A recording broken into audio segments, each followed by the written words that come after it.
You're listening to the Electronic Media Collective Podcast Network. Yeah, it's a mouthful.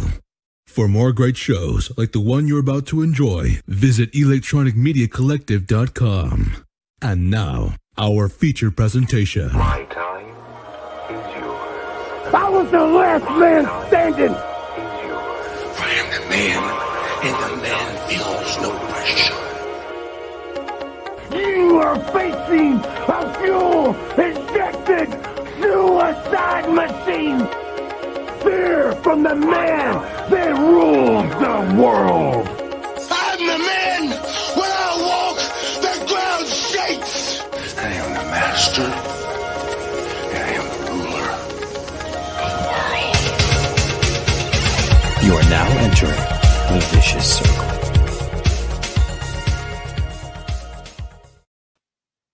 What do you think, Sid? Hey, I like that, Rob. I like that, man. Yeah, I didn't get a chance. That's cool stuff. That was your first time seeing that, wasn't it? Yeah, that was awesome, man. That was awesome. I did that with the movie Madhouse. We have our video intro we used from years ago, so we threw it up on our Facebook Live, and it's like, you know what? I think we need one here too. Yeah, that's awesome, man. Get rid of that old other stuff. Yes. So how you doing tonight, Sid? I'm doing good. How about you, Rob? I am doing great. I've got a guilty thing to admit. I kind of got back into an old TV show, and I've been binge watching it. Oh, really? Sons of Anarchy. Yes.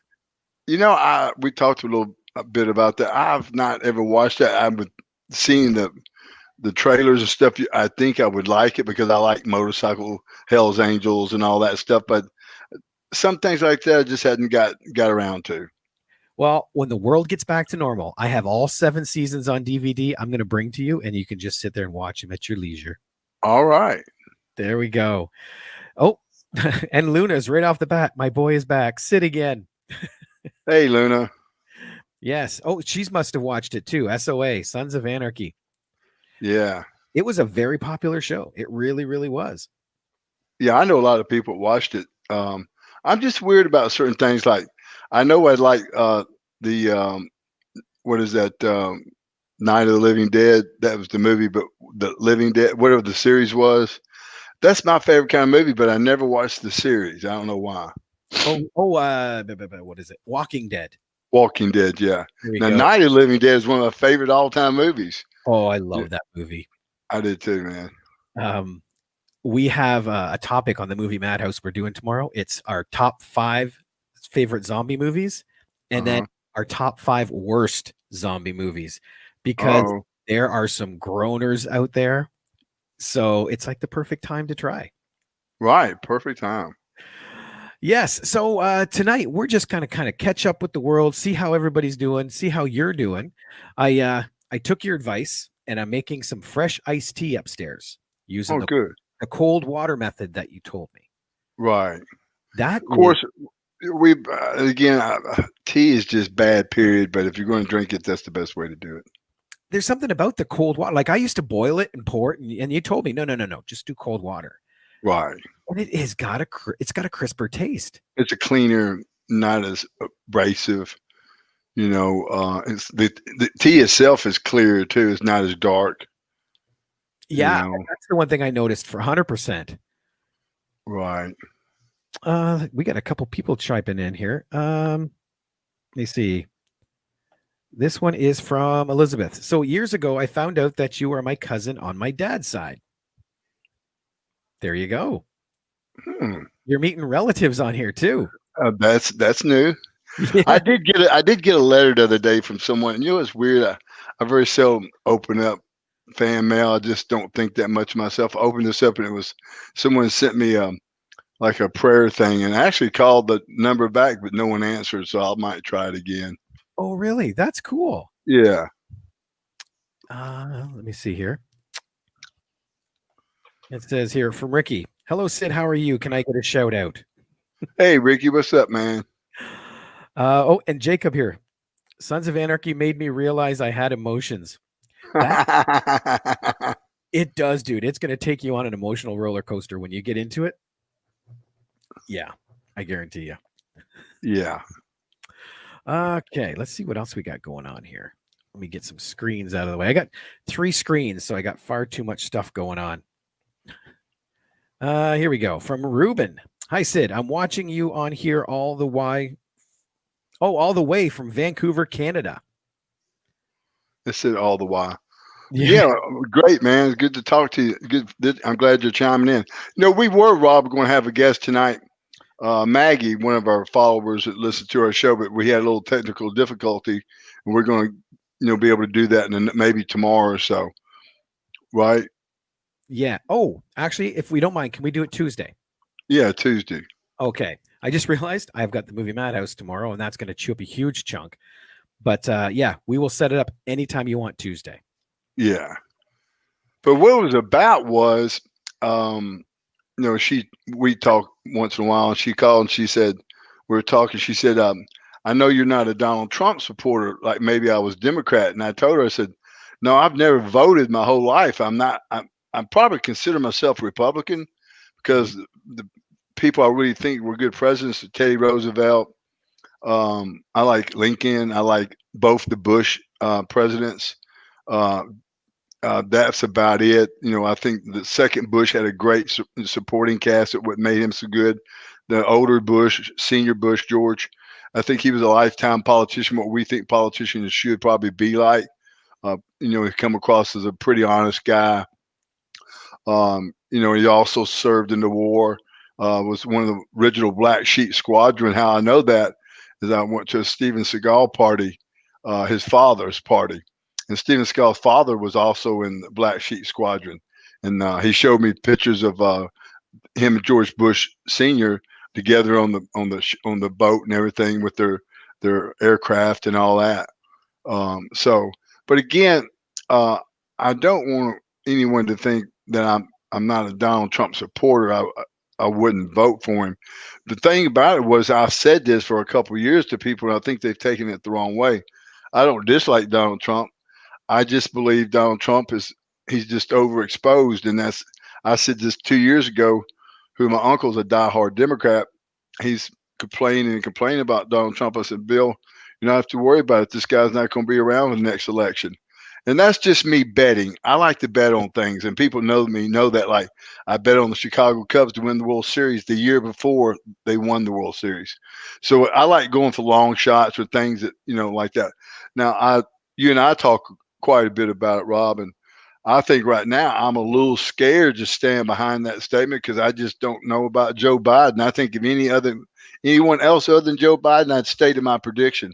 But me and Maggie's got $25 or $50 bet on this, so I'm gonna stick with that. But no, go ahead. I was just gonna say it's gonna be interesting to see the outcome. It is. I just I've not seen. I don't. Of course, I've like I said, I've never voted. I never really kept up with politics, but you can't not help to know who this guy is because he's on the news 24/7. Yeah. If it's not, and it's usually bad news. Most of the stations are knocking him, for the most part, which that gets old too. I can't stand that. I've talked about where they don't do his press conferences. Well, I always wanted to see the press conferences because I want to see his mistakes he was making about this virus, or we would see something else come out. Well, last week he didn't even have the doctors out there. So now I understand them not putting him out there if he's not going to, have people out there that people want to ask questions about, ask to about things that are serious about this virus. And I know Maggie's stance on that, on the virus too. And it's easy to look at this and say, well, it's just like the flu or it's not that big of a deal because the way a lot of people are treating it, I believe. I was telling her today when we were talking, I think the things that I see now were, even Dr. Fauci, who I believe I think is for the most part honest and we can trust him, but he wasn't saying anything about face masks in the beginning and things like that. And what I really believe has happened is all of them, Fauci and Dr. Birx and Donald Trump, all sitting there together. They said, okay, this is how this works. We're not going to be able to cure this till we get a vaccine. When we get a vaccine, only 50% of the people are going to take it. So it's going to have it, and that's what I think they talk about when they do say things like it's got to run its course. I Yeah. think that's what they're talking about, Rob. I think they knew how bad this was, and they're just letting people now just let it run its course. The difference between this and the flu is this really stands out is that the flu, I think that the death rate's only 1%. With the coronavirus, it's 3 to 5%, and that's going to be going up every month. So, I mean, we don't know where that's going to end up at. So, 5% is a whole lot different than 1%. Yeah. The sicknesses that people are going through with this are a lot worse than the flu. And this is what I go to, Rob, and you and I have talked about this. If it was like the flu, they'd be having baseball games, they'd have football games, they'd have basketball games. None of this would be called off. The difference is people are dying, Yeah. and that's the difference. The interesting thing is everybody right now is experiencing what you and I talk about on the phone. Like if people were to eavesdrop on our phone calls, this is a large chunk of our phone calls. We're always talking about this. Right. And it's interesting because you have made me see that I don't know if I'm looking for truth or bang. Because I think I told you one time I was watching a news article and it was just fact, it was information, it got boring. I turned it off. Right. But yet I'll go to those press conferences where Trump says, "Oh, inject yourself with bleach." I'm looking for those. So I think we get glamorized on all this news. Right. So like you and I talk, we sit there and we talk about fact. Like we try and dig to the middle, to the truth. Right. Well, I'm lucky. My uncle who runs the AIDS clinic, and that's a virus. From the beginning, I'm just doing like he said. Just wear a mask, wash your hands, stay away from people that you don't know have it or not. You gotta really watch yourself right now. People like myself, I'm 59 years old. I've had a heart, just an ablation, nothing serious, but I have had heart surgery, and I've got really bad asthma. It would be a tough deal for me to go through something like that. And what I feel too is that I've done so well about quarantining and keeping myself away from people and just going to the store just sparingly. And man, I used to go to the store every day. That's just the way I eat and shop, Mhm. But now I'm finding myself just, second guessing. Should I go to the store today, or do I have enough till I can wait, or, I put this off till tomorrow? It'd be a better time. I'm thinking, and that's the thing is if you're not thinking like that, I think that you're playing Russian roulette. Yeah, and that's why I think it's going to be so cool to have Maggie on, because like you said, she sees you as an anti-Trump person, but it's going to be more of finding out where that middle ground is between Trump supporters, Trump haters, and fact. Right. And that Well, that's the thing is I want different perspectives, to be heard, and to be listened to. And Maggie's definitely got one. Me and her talked a little bit about today. Her faith is much deeper than my faith. I've only been going to church for just a few years, so I to say that I can trust God not to help me get the virus, I don't know if I could say that. I got to sort of think I've got to rely on myself to do that, yeah. and hope and pray to God every night that I don't do it.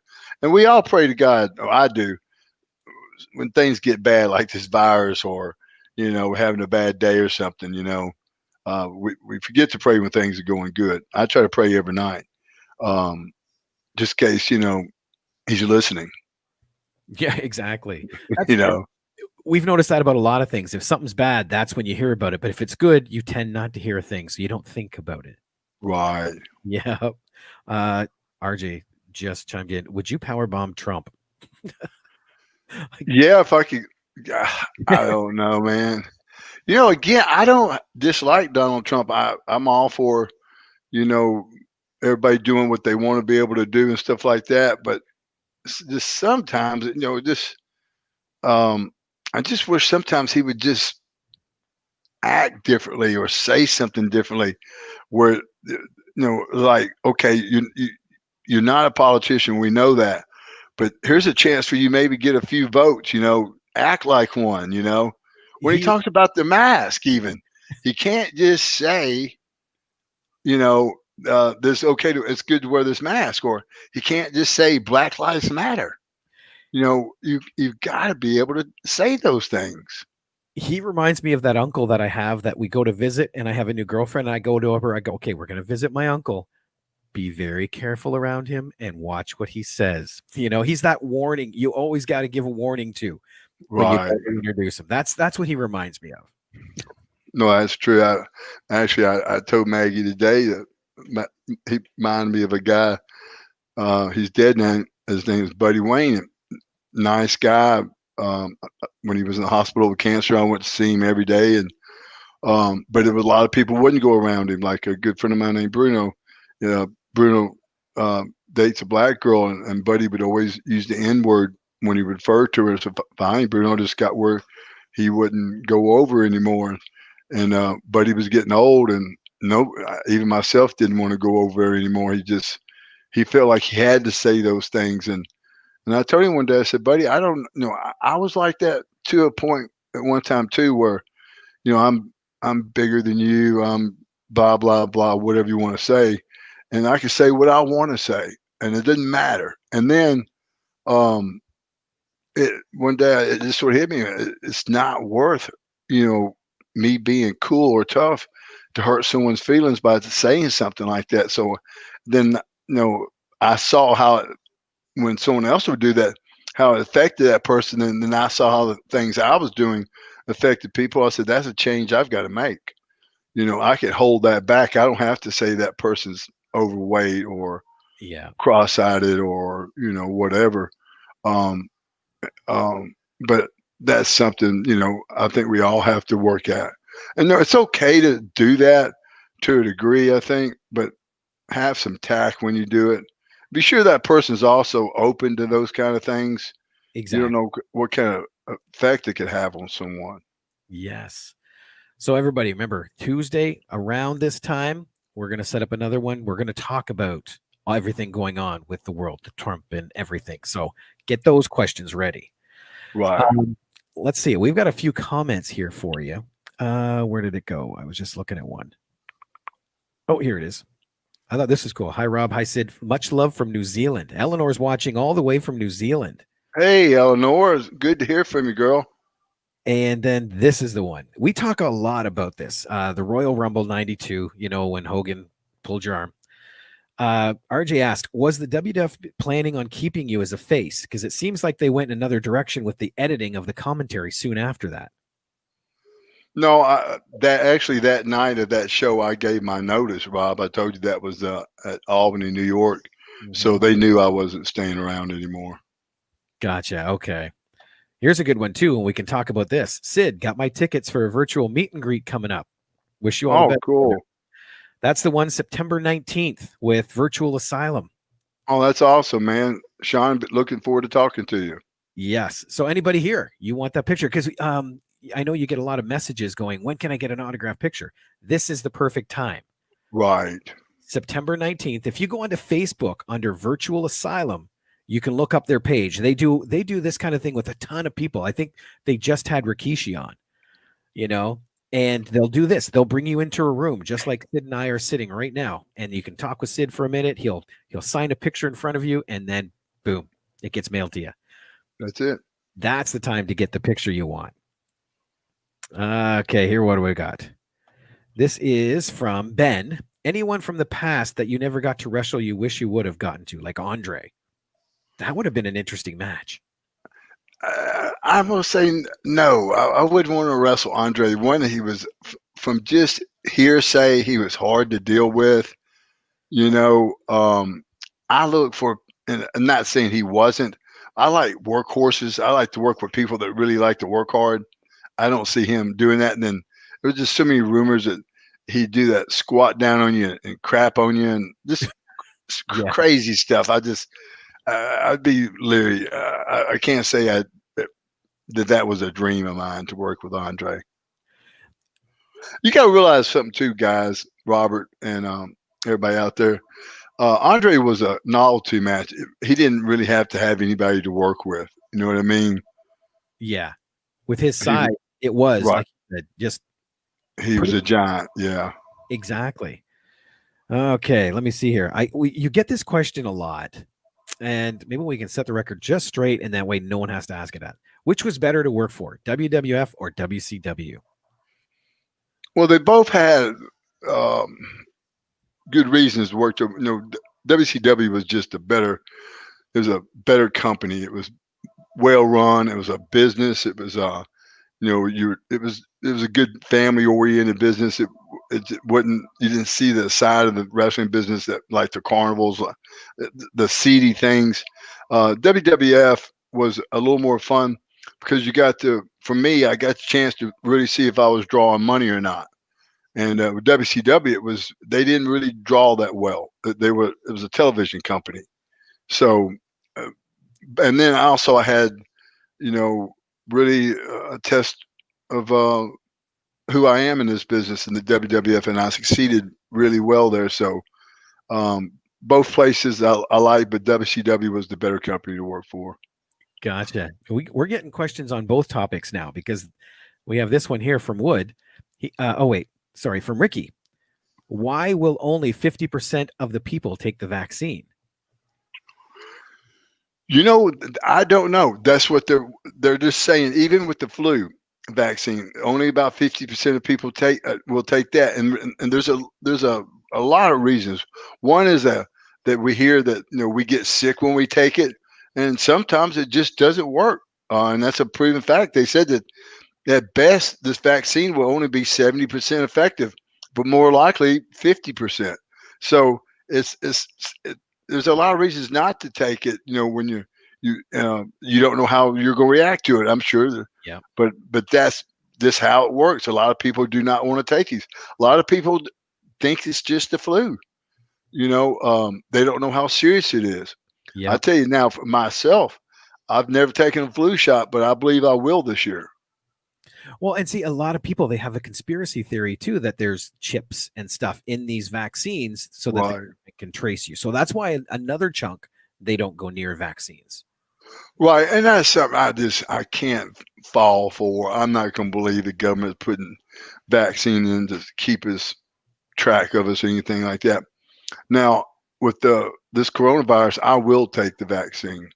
Yeah, I know. I will too. It won't be a guess for me. Yeah. David says it's really hard to find a news source that is actual news. And yeah, he's 100% right. No, David, you're right. That's the problem. Now, I'll tell you where I find right now, and I find it to be a pretty fair news station, is PBS. Just in the last few weeks, I started watching their news hour.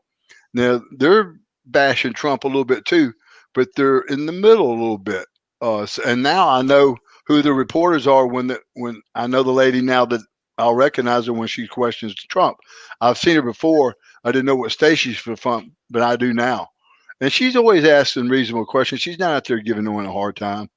So that's where I would look right now. PBS seems to be about the most fair in the news scene right now. Here's a really interesting question. Jay Crawford said, if this pandemic happened years back when you wrestled, would you continue to wrestle or would you step away? I'd have to step away. And I think everybody, we do what they're doing right now. If we were healthy enough, we'd probably do the TV tapings. We'd probably do what's going on right now, as long as everything was okay. And if the protocols were safe and looked to be okay, the only thing is I would have reservations about is maybe bringing home to my family. Yeah, that would be the biggest thing, I think. It'd be different if you guys were all housed in a complex, and that's all you did is you taped and you went to your apartment. But you can't do that, because everybody's got families. No, you can't. Let me see here. Chris Walden said there will definitely be a demand for independent wrestling shows when this is over. No, Chris, you're exactly right. Me and Rob talked about it. It's going to be for everything, for independent shows, for the big company, for elite wrestling, autograph signings, baseball, football. I think everything's going to do really well when this pandemic lifts. Well, man, because right now there's no movie, there's no TV, it's right, nothing. right. No, it's going to be. It's going to. I think what even the experts say, there'll be a little filling out period, but when everybody gets comfortable, everything's going to be back really doing well, I believe, and especially the independents. I think the independents will do real well, like they always do when we have something goes in cycles. This has created a cycle in itself. So because everything's as bad as it can get right now, so it can only get better. We hope. we Right. hope. We hope. Oh, here we go. Larry's got it. Sid for president. There we Hey, go. I hear that, Larry. Throw your hat in the ring. Let's do it. I would. Drew says, Sid, I'll go to the store for you. That way you never have to leave. Look at that. Hey, thanks, Drew. What do we got? A big one here from David. Sid, when all this craziness is over, I'd love to meet you in person. I've been a fan of yours since early WCW days. Please stay strong, and I'm so happy to see you guys on here. Thanks for being on here. Oh, David, thank you. I look forward to maybe sometime getting to see you as well. Let's see here. What else have we got? Okay, this is just funny. Drew said, Daster and ruler of the grocery store. Drew, if you only Rob's had the pleasure of going to the grocery store with me, and I scared the meat department people. That statement is so true. I'm not kidding, man. Yeah, check out a previous podcast and listen to the Walmart story. That is perfect. And even the manager, we went to the manager and asked for lunch meat too. Remember? Yes. And he was like, "I don't know." I said, "Lunch meat, man. You know." I'll look for you. Yeah, it's right there in the counter. We were staring at it through the glass. That was the killer. That's a killer. Oh, let me see here. Hey Sid, your BTW dear friend Mark, you are spitting out some good knowledge. You might know more than me about this COVID-19 info, not as much as New York's. You have achieved legend status, and I'm listening. There we go. That's a lot of words, but it basically, yeah, he's 100% right. There's a lot of information out there. Well, and that's what they said, guys, and that's why we have to remember this. They said that there's a lot out there they don't know about this virus. Just like me and Maggie talked about. They said that the heat would come and it would eliminate a lot of the virus. Well, that didn't help. You know, the rain's not washing it away. So it's not, and it's a lot stronger than they thought it was too. So it's affecting, first of all, it wasn't going to affect anyone younger than 40. Now it's hitting people 20 and 40. That's the main people right now. So there's a lot of stuff we haven't learned about it. One thing we have learned for sure is still there. So exactly. That's why we have to be careful. Exactly. I think we have another wrestling question here from Eleanor. How was it like working with Kevin Nash and Scott Hall on WCW? Do you still keep in contact with them? Yeah, it was a lot of fun working with them. Kevin and I think me and him made his first road trips together. Scott and I knew each other from the beginning days of Continental. He came here and stayed at my house for a while, him and his kid. We helped out each other on charity stuff. And every time I see him somewhere, an autograph sign or something like that, it's always good to see him. Here we go. Here's a good one. This gentleman, Matt Pepper, he's got a wrestling podcast up here in Chatham. Sid, what do you attribute to your huge reaction as a heel? I rewatched an 89 match with you teaming with Danny Spivey. He got booed out of the building and your name got chanted. Same thing happened in WWF in the mid-90s. You were getting cheered in matches against both Brett and Shawn. Well, I think, again, what I was trying to achieve with the character that I was working with there, I tried to open up every facet and every avenue to reach everyone. I didn't handcuff myself, or I didn't stay around in the same water all the time. Just tried to make things new. Never tried to, even to my own demise, sometimes I wouldn't use the same thing where I could. I'd try to use something new all the time. Again, just trying to take advantage of every second I had out there where people would remember me and do things that people would remember me. And I think I sort of did that. Yeah, and people knew what they liked. You know, right. You could try and force people on them, but that never. Right. That's the thing, is you can't force feed. That's why I sort of, again, I don't want to go back in this, but that's why I think Donald Trump's, he's overexposed right now. he's had too many people to be able to dislike him. Even he's got so much of the Republican Party against. He's got one whole movement. It's just ladies against him in the Republican Party. It's something against Trump, but no, that's what happens when you try to force someone, and that's what they did with people like Brett and Sean. Even when they weren't getting over, they kept force feeding and forcing people, and after a while, you start having a resentment to that person, and that's sort of what happened to those guys. I really remember that with Triple H in like early 2000s when the Attitude Era was really kicking in. Right. They kept that belt on him forever, and it's like, oh my God, there's more than just him in the Federation. Spread it around.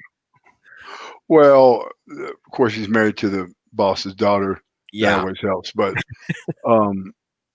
no, I don't think he actually. I don't think he did a bad job of that. To be in the position he was in, he could have force fed himself more to the public, but I think he did a good job of reining himself back a little bit and not put it all on him. Yeah. I think he could have done a lot more. Here's one from Drew. What are your thoughts on Russo? Vince Russo, he's a good, all right guy and everything. He's not, definitely not the genius everybody makes him out to be. An opportunist like a lot of us. He took it, tried to take an opportunity with each company he's worked for to put something out there different to get himself a gig in something else, and just never did work. And I think he's in a little bit, you'd have to say he's a little overrated for what he could do, because he didn't really do anything. He didn't create any ratings. He didn't, creating sellouts. It almost looked like he was sabotaging the company at one time. It was so bad. Yeah, you and I talked about that too. And I don't think it was legit. Like, I don't think that was his target, but I think he's a prime example of why some people need to work in groups. Right. His work in the Fed, he was bouncing off other people, especially Vince. But in WCW, he seemed to be, calling the story. Right. And that's a huge, huge difference right there. Right. That's the thing is, I've always said, you always have to surround yourself around a lot of good people, and he just didn't do that. Here's a comment on the Walmart story. Drew said, I bet the meat department gets cleaned out when you're there. Yeah, it does in the chicken department for sure. Absolutely. Let me see here. What else have we got? How were the Dudleys to work with in ECW? They were okay. Don't remember working with them a whole lot, but they were, they were gentlemen, easy to work with. Really, guys, I didn't have a lot of problem working with most people. Everybody was pretty cordial, and I tried to be flexible, and everybody else was flexible, and there were very few people that really were hard to work with. Well, and we talked a bit too, like this is the weirdest business too, where you're trying to put yourself as much as you can, but you're still trying to lift others up at the same time. Right. So you can't, the best way to go in is not have an attitude. No, you got to. That's the best. That's the advice I got from Hillbilly Jim when I was just first getting into the business. Is, he said, man, this business is fake. They want you to lose. You ask them how you want it done. Don't take it serious. And I didn't. I just took every night as another night, get it under my belt, get home, and start the next day. Now, I'm going to put this one up, but I think there was more than one. It says, do you remember the match between Bret the Hitman Hart and Sid Vicious? There was more than one. Yeah, there was a bunch of them. But we had some pretty good matches. We had some really good cage matches. And we did really good business in those cage matches. We actually one time sold out in Detroit, and the Detroit Red Wings were playing right next to us in the Stanley Cup playoffs. So that says we were doing pretty good. Nice. I know we've talked about the Alamo Dome before. Sid, did you like working with Shawn Michaels at the Royal Rumble in the Alamo Dome? Yeah, that was a great show. Anytime you get 70,000 people in the building, that's a heck of an achievement. And it's a great feeling for sure. Oh, actually, someone's coming. We talked about this. You were supposed to do a signing in California. Right. Are you excited to come to the West Coast on August 23rd for your meet and greet? Yes, I am. I'm looking forward to it. I just got my airline ticket the other day. Nice. How are they setting that up? Like, Well, we're talking about it still. They might put a plexiglass there, might wear masks. We're just seeing how bad it is when we get there. at least they're looking into it. That's a nice sign, you know? Right. Here's a question. Can we ask how much Sid could bench? Most every bench was 485. Holy crap. That's a lot. Yeah. Let me see here. Ryan Haskell said, Jim Cornette just gave some bad opinions about Sid the other day on his podcast. What is Sid's opinion of working with Jim? I didn't know he had a podcast. I didn't either. Actually, yes. You know Pete, my cousin Pete? Yeah. He just sent this to me. Was it last night? I haven't listened to it yet. But Well, Jim is a hater of me. I don't know why. I think it goes back to the deal with Arn Anderson. I think since that he had he never says anything. When we see each other, he's as nice to me as anyone. So as long as he keeps doing that, it'll be okay. I don't care what Jim Cornette says or thinks. It really doesn't matter. He's every time he speaks, it goes to show how weird the guy is. well, and you find that in any situation too, like especially like say a couple breaks up, you're going to have friends go to either side. Right. You know, so when things like that happen, you expect that division. Right. And people will defend one side adamantly. Sure. So, you know, like you said, everyone's entitled to their opinions. So Right. and thank you, Ricky. And I'm going to comment to everybody else too. If I don't get your question or I seem to go by it, just retype it because I missed this the first time around. I read it, but I couldn't see it. Sid, have you ever met The Rock? And do you have any cool stories about him? I met him a couple times at my last WrestleMania. We actually had dinner together. The company put me, him, his wife, and my wife. We all went to dinner that night, and that's about the only memory I got of The Rock.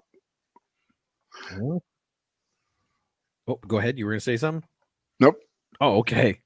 Ryan just clarified something. He said you were good as a human, but not as a performer. That's what Jim said.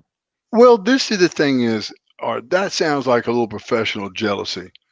As a performer, this is the thing is, guys, Rob or whoever asked this question. That was the way Ryan. I look at Ryan. The way I look at it is this: the performer, or whatever you want to call us, is the one who's able to sell tickets and get people to come buy a ticket. I think I did that as well as anyone out there as far as selling tickets. So I'd have to say then my performance had to be pretty good to achieve that. So I appreciate the comment as a person. He's saying I'm a good person, just not a good performer. I beg to differ with him. I think I was a pretty good performer. Like you said, if people are putting their butts in those seats, then you're doing your job. Right. Let's see. Someone really trying to get a hold of you tonight. I know. We have here Sid Vicious versus The Undertaker. What a great match. That was a really good match. But you guys worked together a lot. We did. We worked for years together. We worked in Memphis together. We actually,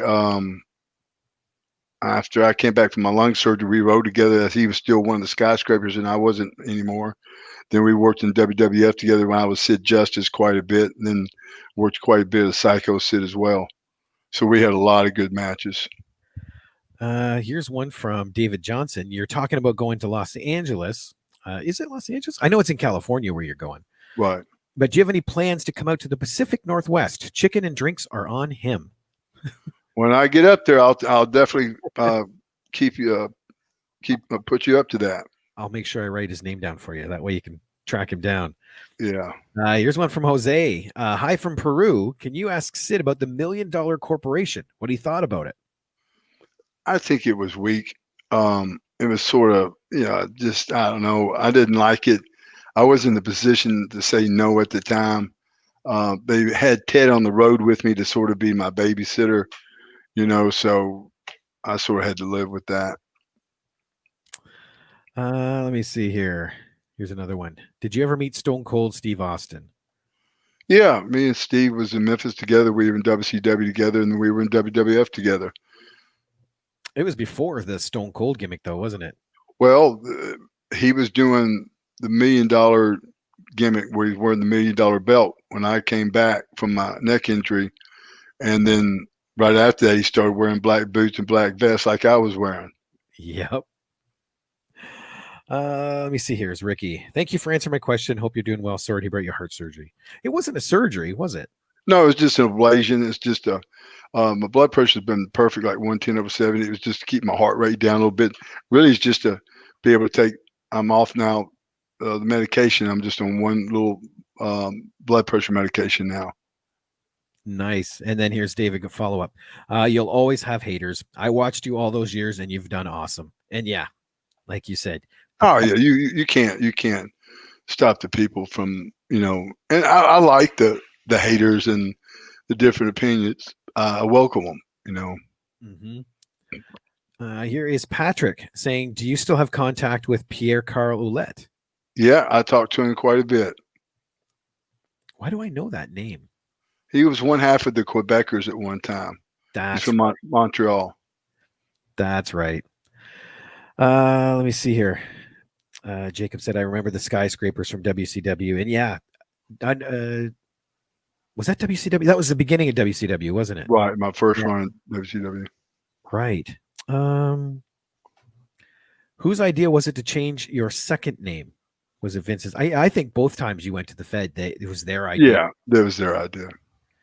Did they ever give you reasons, or are they just going, okay, this is your new gimmick?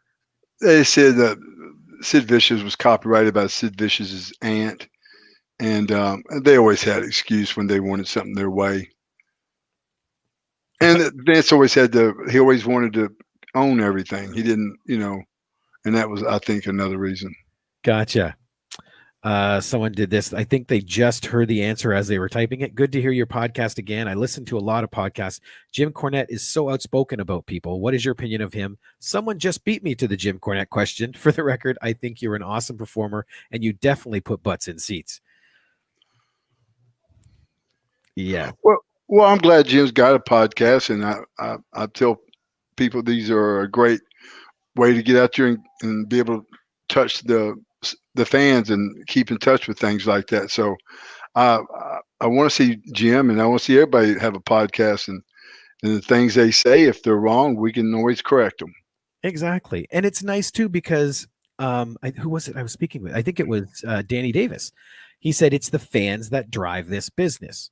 Right. So people interact with the fans, and this is about as close as you can get next to sitting at a table in front of them. Oh, sure. So here's one. Any chance of getting Downtown Bruno on here? Love to hear some stories. We'll talk to him about getting him on. He said he'd love to come on sometime. That would be cool, actually, because you guys traveled a lot together. Yeah. Here's one from Cheryl. Can I get a shout out so I can brag about it tomorrow at work? Sid, you're the best. Hi from Charleston. Hey, Cheryl. Hope you're having a great night tonight. Oh, while we're talking too, I want to call out to Carl. Remember we talked about the gentleman from England who wanted to get a little video for his mom. Right. And we talked about getting him on video here so they could talk back and forth, and he just stopped responding. Okay. I guarantee. I think he thinks it was being scammed or something like that. So Carl, if you're listening, get back, email me back, and we will sit and chat. Yeah, Carl, set it up. There's don't be nervous or scared about anything. Yeah, I get being nervous because you get those emails and they're going, oh yeah, sure, I get it. It's a scam, but no. Right. Let me see. Here we go. From Patrick, what was your best memories in the WWF in the 90s?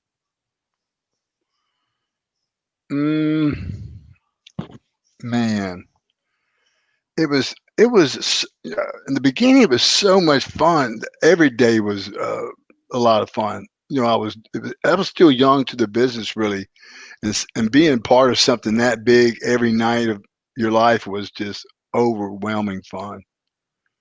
Well, the Fed too. They, like you said, they're more carnival-esque. Like right. That would be interesting. I got one here too. Sid, on more questions, were you ever close to returning to the WWE in the 2000s? Yeah, I was trying to. I just never could get them to talk with my attorney to work out a deal. So 97 was the last time you were technically in the Fed, right? Right. Okay. For some reason, I thought it went longer. I just rewatch all the matches, so it seems like forever. Let me see here. Bobby said Sid was built like the Man of Steel back then. He was the next Hulk Hogan. I don't know if I'd put you guys in the same category. You were above Hogan to me. I do. I think so too. I mean, I was so Hogan was so limited what he could do, and it pretty much showed. The short stint of me being there, the people pretty much made their decision who they wanted to see. Right. And then he was very cartoon animated too. Right. Exactly. Like you said, the Three Stooges, that's where he got that gimmick. And That's where he got that gimmick. You were more of the real person, like Right. the heel. Let me see. Albert Romero says, any stories on the Warrior? Well, we've had quite a few of those on here. Yeah, he was a strange cat, man. I'll never forget one time we were talking about a match one time, and he pointed to the ceiling and said, "Will the stars tell the Ultimate Warrior?" And I started looking around like, is somebody filming this? And I went out and talked to Jack Lanza, and Lanza was like, that's him. I went, man. And I quit the next night and went home. That's got to be disorienting, especially because you're used to that in front of the camera or out in the floor. Right. Yeah, but not in the dressing room. No. Yes. Let me see here. This is from Yosef. Why haven't you been inducted into the Hall of Fame? I don't know. That's WWE. That's their deal. Let me see. Sid, when the can of shaving cream blew up in your face at the barbershop, did you realize the value of that at the moment and how it contributed to the awesomeness of the promo? No, I didn't. Not until afterwards. I was really upset that happened because it wasn't planned to happen, and they said it really made the whole promo. So that accident really worked out for the best. Yeah, it looked amazing. It was because, like, whenever anybody juices or something like that, they always turn to the camera. They want all that to show if it's legit. So when this happened, it was like the same thing over again, but from a prop. Right, right. So I thought it was awesome. Patrick Gallen said, SummerSlam 91. Why were you the ref and not wrestling? Well, that was when